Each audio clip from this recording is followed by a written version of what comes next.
Salut à toutes et à tous, ravi de vous retrouver pour une nouvelle édition de la Minute Quintet. On prend la direction de l'hippodrome de Deauville pour changer un petit peu de Cagnes ou Vincennes. Du coup, ce vendredi 17 janvier, ce sera un Quintet Plus réservé aux galopeurs sur le sable deauvillais avec 2500 mètres à parcourir dans le prix du Pays d'Ouche, 8e course du programme. Donc un handicap réservé à des chevaux âgés de 4 ans et au-dessus. On aura 16 concurrents qui seront en lice sur ce tracé bien connu, avec pas mal de concurrents qu'on connaît bien, qui ont déjà couru dans des courses références, même s'il y a quand même quelques nouveaux venus ou des chevaux qu'on voit particulièrement parfois dans des épreuves un peu moins relevées. En tout cas, on a affaire à un lot très intéressant dans cette course qui est prévue à 20h15, et j'ai pas hésité à retenir en tête de ma sélection le numéro 2, Kozaken Zipfel, qui pour moi est le cheval de la course. Il adore ce parcours, il vient de terminer deuxième de la course référence disputée le 23 décembre, c'était il y a environ 3 semaines et demie, et c'est vrai qu'il a couru 3 fois sur ce parcours, une victoire de quintet plus 2 deuxièmes places, donc du 100% de réussite. C'est vrai qu'il a le numéro 16 dans les boîtes de départ, mais ça m'ennuie un petit peu moins sur une distance aussi longue. C'est un cheval qui clairement a les moyens de remporter une telle épreuve à cette valeur, et malgré le fait qu'il porte 62 kg, pour moi c'est vraiment une toute première chance et un lauréat en puissance. Ensuite, j'ai retenu en deuxième position le 4, Kaleo Palace, qui avait terminé 4e de cette course référence du 23 décembre. C'est vrai qu'on retrouve quelques concurrents qui l'ont couru, notamment ce numéro 4. Et j'ai vraiment l'impression qu'il est sur la pente ascendante après une absence de plusieurs mois. Et il revient bien, il est compétitif à ce poids, il est même compétitif sur ce parcours. Pour moi, il a tout pour plaire. Un numéro correct dans les stalles de départ, comme j'ai dit, je ne sais pas si ça fait vraiment la différence, mais en tout cas, j'adore Alain Couetil, son entraîneur, et je pense que son représentant fait partie des très bonnes bases au départ de ce quintet. Ensuite, j'ai retenu en troisième position le numéro 8, Ideal King. Je parlais des concurrents qui ont couru la course référence. Lui aussi a participé le 23 décembre en terminant troisième. Il s'est intercalé entre Kozaken Zipfel et Kaleo Palace. J'aurais même pu le retenir deuxième. C'est vrai qu'il faut faire des choix. D'ailleurs, pour ne rien vous cacher, c'est lui qui a remporté ce prix du Pays d'Ouche l'an passé en valeur 36,5. Là, il est pris en valeur 36. Donc, en théorie, on peut même le retenir en tête. Je vous l'ai dit, ça va être une question de parcours. C'est un cheval qui est meilleur lorsqu'il peut être préservé dans un parcours, contrairement au numéro 2, Kozaken Zipfel, qui est capable de numéro 2, Kozaken Zipfel, qui est capable de prendre les devants. Donc voilà, peut-être que le fait d'être un peu plus maniable et d'avoir un petit peu plus de corde à son arc peut permettre à Kozaken Zipfel de l'emporter. En tout cas, ce numéro 8, Ideal King, fait clairement partie des concurrents à suivre en confiance et à retenir très haut dans une sélection. Ensuite, j'ai retenu en quatrième position le numéro 7, Eternals Beauté, une pouliche de 4 ans. C'est la seule pouliche qui a osé défier ses aînés.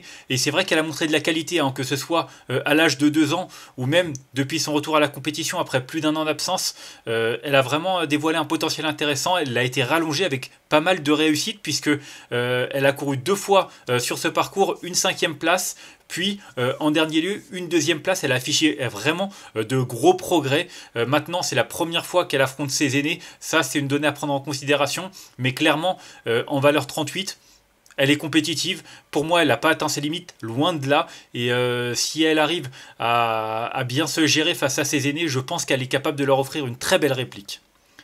Ensuite, j'ai retenu en 5e position le numéro 11. Il s'agit de Massimo, qui vient de terminer deuxième d'une 2e épreuve. C'est vrai que le quintet du 23 décembre, il était un peu bas en valeur pour pouvoir y participer, mais il a participé à une épreuve secondaire de ce quintet plus là en terminant deuxième. Donc voilà, la compétitivité en 33,5 ne fait aucun doute. Du coup, le fait qu'il y ait moins de concurrents qui ont couru la première épreuve du 23 décembre fait qu'il a été remonté et qu'il est obligé de courir dans le quintet. Du coup, l'opposition est un peu plus forte, mais voilà, pour compenser, il a un petit peu moins de poids. Il a un bon numéro dans les stalles de départ. Il est associé à Stéphane Pasquier. Attention, Nicolas Clément, c'est un homme habile, et je pense que lui aussi a une très belle cartouche avec son représentant. Ensuite, j'ai retenu en 6e position le numéro 6, Devil in the Sky, un concurrent qui souffle un petit peu le chaud et le froid. Il a pas mal soufflé le froid auparavant, mais c'est vrai que ses 2 dernières tentatives sont vraiment bonnes. Lors de son retour sur 2500 mètres, il a vraiment beaucoup séduit. Le 26 novembre, il avait terminé 3e d'un quintet devant Kaleo Palace. En dernier lieu, dans la course référence du 23 décembre, il a terminé aux portes du quintet, mais il n'a pas si mal fini que cela. C'est un cheval qui a besoin d'être préservé durant le parcours, et ça comporte des aléas, mais en tout cas, la compétitivité rapidité ne fait aucun doute. Avec le numéro 3, si Christian Demuro parvient à un petit peu démarrer pour se placer derrière le groupe de tête, derrière, il est capable de conserver un bon classement. En tout cas, il fait partie des concurrents à ne surtout pas négliger. Ensuite, j'ai retenu en 7ème position le numéro 13, Calian, un autre pensionnaire de Alain Couetil, hein, le compagnon de boxe de Kaleo Palace. Lui aussi a des références à faire valoir. Et c'est vrai que dernièrement, il a terminé 5ème d'une course référence derrière Massibo. Maintenant, il portait des œillères normales. Là, on lui remet les œillères australiennes. Et c'est vrai que c'est avec les œillères australiennes qu'il avait remporté un handicap auparavant, le 26 novembre, sur ce parcours. Donc voilà, certes, il a pris 2 kilos suite à ce succès, mais il a prouvé qu'il avait encore de la marge, et je suis sûr que le port des œillères australiennes va lui en donner encore un petit peu plus pour, pourquoi pas, lutter pour une 4-5e place. Et enfin, en 8ème position, j'ai retenu le top weight, l'As Vadirom. C'est un profil assez spécifique, hein.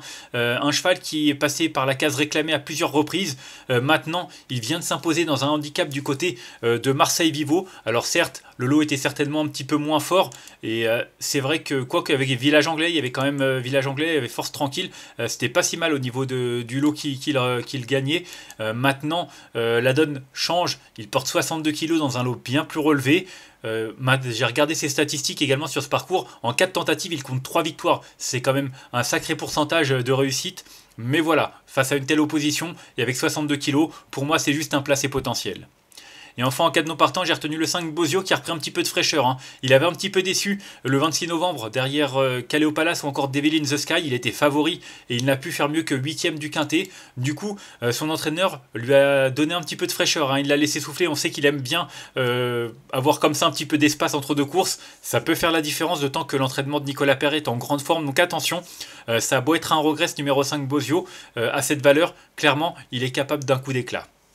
On va faire un petit récapitulatif de ma sélection avec le numéro 2 que j'ai retenu devant le 4, le 8, le 7, le 11, le 6, le 13 et l'As. Et en cas de non partant, le numéro 5. Voilà, en conseil de jeu, bah écoutez, la course référence du 23 décembre, pour moi, c'est une ligne qui est vraiment très solide, avec le 2 Kozaken Zipfel, le 4 Kaleo Palace et le 8 Ideal King. Pour moi, ce sont vraiment 3 priorités dans ce quintet, même si, voilà, au niveau des places, c'est un peu plus ouvert, mais j'ai vraiment l'impression qu'avec ces 3-là, on tient de très bons points d'appui. On va se quitter là-dessus. Moi, je vous remercie d'avoir suivi cette nouvelle édition de la Minute Quintet. Si vous avez aimé cette vidéo, n'hésitez pas à la liker, à la partager ou encore à vous abonner à notre chaîne YouTube en cochant la petite cloche pour être au courant des prochaines vidéos. On se retrouvera ce week-end du côté de Vincennes, hein, avec le dimanche du prix de Cornulier, une très belle épreuve. En attendant, on reparlera de cette épreuve et même du Quintet de samedi. D'ici là, je vous souhaite une excellente journée et de bons jeux à tous. Bye bye.